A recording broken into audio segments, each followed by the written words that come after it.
अस्सलामुअलैकुम to all of you. और अल्लाह करे कि आप सब लोग बिल्कुल मज़े में हों।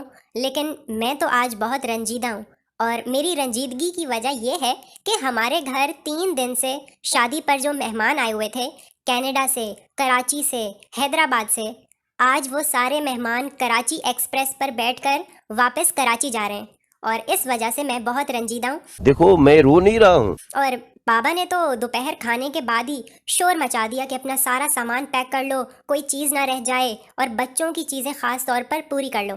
बस इसी हंगामे में फौरी तौर पर एक वैन को बुलवा लिया गया और बाबा ने अपनी गाड़ी भी निकाल ली।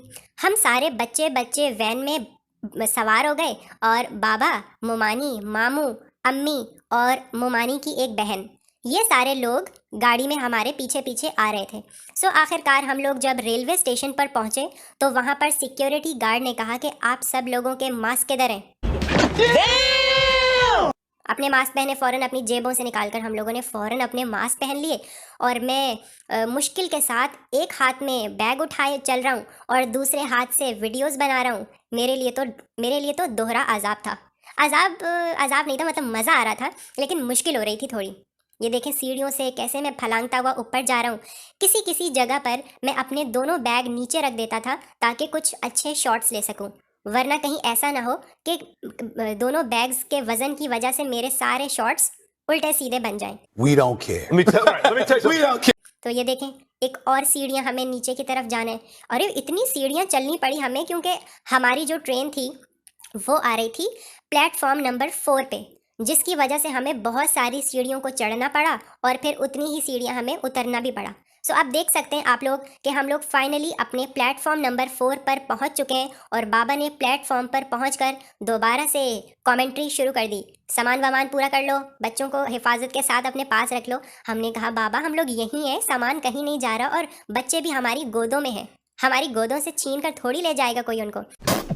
लेकिन फिर भी बाबा सामान की डिस्ट्रीब्यूशन कर रहे थे क्योंकि इन सारे मेहमानों में से आधे मेहमान स्लीपर में जाएंगे और बाकी के आधे मेहमान इकोनॉमी में जाएंगे। थोड़ी देर बाद एक ट्रेन का हॉर्न बजा और एक ट्रेन दूसरी तरफ आ रही थी। हमारे प्लेटफॉर्म पर अब भी कोई ट्रेन नहीं आई थी। पता ये चला कि ये मिल्लत एक्सप्रेस है जो कि अभी अभी लाहौर से निकली है कराची जाने के लिए।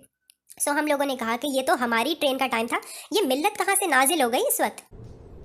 हमने हसान भाई से कहा कि हसान भाई आप ज़रा जाकर पता तो करें कि आखिर कराची एक्सप्रेस का क्या स्टेटस है, वो कितने बजे लाहौर से निकलेगी। 5 बजे निकलने का टाइम था उसका और अब तो 5:20-25 हो गए थे। सो फिर हसान भाई, वहाँ एक सेक्शन होता है जहाँ पर ट्रेन की मालूमात के लिए आप जाते हैं। हसान भाई वहाँ गए और ये खबर लेकर वापस आए कि कराची एक्सप्रेस तो 6 बजे आएगी और 6:15 बजे रवाना होगी। हमने कहा लो भाई, अरे मुझे चक्कर आने लग गया। इतनी देर हम लोग अब क्या करेंगे। लेकिन खैर लाइटें चल रही थी स्टेशन पर, खूब रौनक थी, हंगामा था, इसलिए टाइम के गुजरने का ज़्यादा पता नहीं चला। और मैं आपको हसान भाई की एक मज़े की बात बताऊं, हम लोग जब छोटे थे ना तो हम लोग ट्रेन में बैठकर कराची जा रहे थे। हसान भाई बड़े सुकून के साथ खिड़की के साथ वाली सीट पर बैठे हुए थे और उन्होंने अचानक अपना सर खिड़की से बाहर निकाल दिया। अच्छा भाई, उन्होंने अपना सर खिड़की से बाहर निकाल तो दिया, लेकिन उनके लिए अपना सर वापस अंदर करना 2 भर हो गया। हसान भाई ने चीखना चिल्लाना शुरू कर दिया, मामा मेरा सर फंस गया है। और सारे मुसाफिरों ने हसान भाई की तरफ देखना शुरू कर दिया कि ये लड़का इतना चीख क्यों रहा है, कहीं कोई ट्रेन इसे टक्कर तो नहीं मार देगी बाहर से। हसान भाई ने कहा कि सब लोग मुझे बचाओ बचाओ। मैं ऊपर वाली बर्थ पे सो रहा था जब मुझे हसान भाई की इस चीखों पुकार की आवाज़ सुनाई दी। सारे मुसाफिर जो पहले अपने सिगरेट फूंक रहे थे अब हसान भाई की मदद के लिए भागे। मामा भी रोने वाली हो गई थी, लेकिन फिर खैर आखिरकार पता नहीं किसने बाहर से उतरकर धक्का लगाया। और ये शुक्र की बात है कि ट्रेन उस वक्त किसी स्टेशन पर रुकी हुई थी। अगर हसान भाई चलती ट्रेन से अपना सर बाहर निकाल देते ना तो भाई हसान भाई तो कुर्बान हो जाते। इस वाक़ये को हम आज भी हसान भाई के सामने जब दोहराते हैं तो हसान भाई इससे साफ इनकार कर देते हैं कि नहीं, ऐसा तो कभी भी नहीं हुआ, मैंने तो कभी अपना सर स्टेशन पर या चलती हुई गाड़ी से बाहर नहीं निकाला। ये झूठ बोल रहा है। हम लोग कहते हैं कि जाने दें, मामा से जाकर पूछें कि इस वाक़ये में कितनी सच्चाई है। सो खैर हसान भाई माने ना माने, लेकिन हसान भाई ने इस तरह की बहुत हरकतें की हैं। जो जो हरकतें मुझे किसी किसी व्लॉग में याद आएंगी मैं आप लोगों के साथ ज़रूर शेयर करूँगा। सो अभी हम लोग प्लेटफॉर्म पर ही मौजूद थे कि एक इंजन पूरी ट्रेन के साथ उल्टा चलता हुआ जा रहा था पीछे की तरफ। और ये देखें, इंजन के ऊपर एक अंकल लटक रहे थे। हमने कहा अब ये क्या चीज़ है, ये उल्टी क्यों जा रही है ट्रेन, इसे तो दूसरी तरफ जाना चाहिए, इसका इंजन इस तरफ है। जरूर कोई ना कोई गड़बड़। लेकिन फिर बाबा ने बताया कि बेटा आप लोग अभी तक इस बात को नहीं जान सके, हम लोग बचपन से ट्रेन में सफ़र कर रहे हैं। जब किसी ट्रेन को बनाना होता है तो उसकी बोगियों और इंजन को आगे पीछे से जोड़ा जाता है, तो बस ये उसी की कोई कड़ी है, मतलब ये ट्रेन अभी बन रही है। हमने कहा कि बाबा ये ट्रेन कब तक बनेगी, हम लोग ऐसा कर रहे हैं कि हम लोग कैंटीन पर जा रहे हैं और बस थोड़ी देर में वापस आ जाएंगे, अभी 6 बजने में टाइम है। तो बाबा ने कहा कि हाँ बस 10 मिनट में वापस आ जाओ, 6 बजे को छोड़ो। 6 बजे उन्होंने कहा है कि ट्रेन आएगी तो ज़रूरी थोड़ी है कि 6 बजे ही आए, उससे पहले भी आ सकती है, इनकी बातों का कोई भरोसा ही नहीं है। हमने कहा कि चलें ठीक है। हम लोग कैंटीन पर चले गए थे और ज़ियाद भाई ने हम लोगों को कहा कि चाय पीते हैं।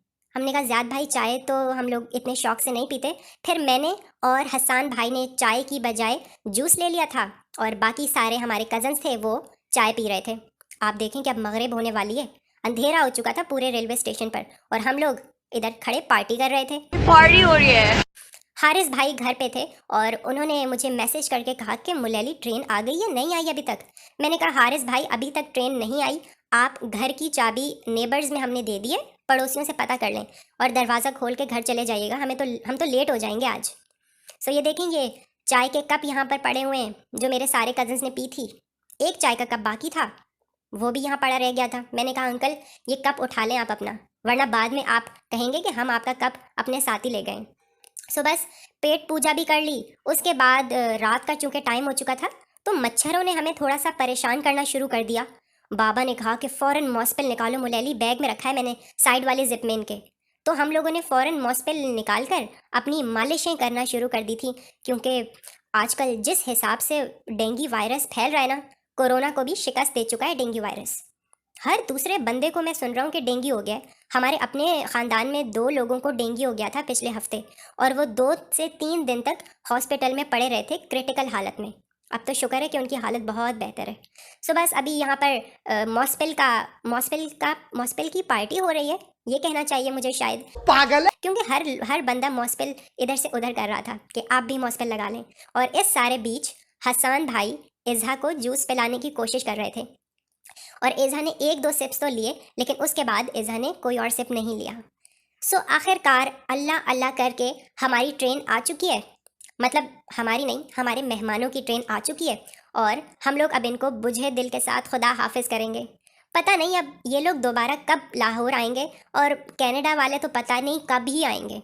चलो कराची और हैदराबाद वाले तो हो सकता है साल बाद दोबारा आ जाएं, लेकिन जो लोग बाहर के मुल्क चले जाते हैं ना, वो तो फिर 5-5 साल बाद आते हैं। सो इसीलिए काफ़ी उदास हो रहे थे हम।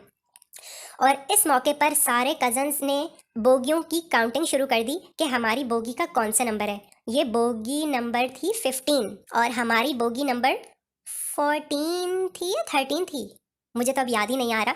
खैर हाँ ऐसी थी, 13 थी शायद, हाँ। सो बस अपनी बोगी का इंतज़ार कर रहे थे और जिन लोगों ने स्लीपर में जाना था वो लोग हमसे पहले ही अलहदा हो चुके थे। जैसे ही ट्रेन रुकी, बाबा ने मुझे कहा कि मुलैली फ़ौरन सारा सामान उठाओ और मैं तुम्हें पकड़ाता जाऊंगा और तुमने पकड़कर सीटों के नीचे उनको सलीके से लगाते जाना है।